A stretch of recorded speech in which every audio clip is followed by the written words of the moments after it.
tired, it's not producing very well. These are nice young bits which we're going to force. Now you could just plant these straight away and they grow away, and you could harvest them in about a year's time. So you plant these now, they produce nice leaves, but you wouldn't harvest for the first year. You let them get over the fact that they've been chopped up and divided, and then the following season you could start harvesting your rhubarb. But what we could do also is just to force these. So for an early crop, once you've lifted a clump like this and you split it up and you've got all these nice young bits from around the edge, you literally at first just leave them laying on the surface of the soil.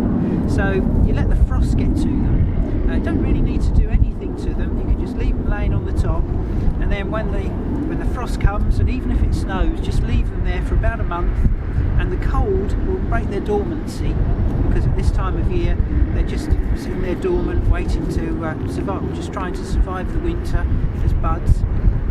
But the frost and the cold will help to break their dormancy, and then you can pot them up.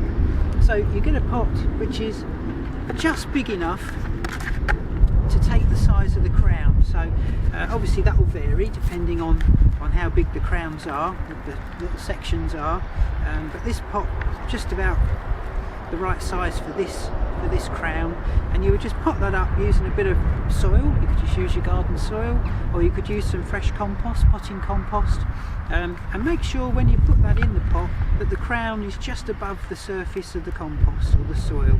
Don't want to bury it, and put it in a warm place, just a greenhouse. Doesn't have to be hot, it's just protected from the cold, so just frost free, and that will come into growth about a month sooner than your rhubarb that you've got outside. So it's just a way of getting some early sticks before the outdoor crop's ready.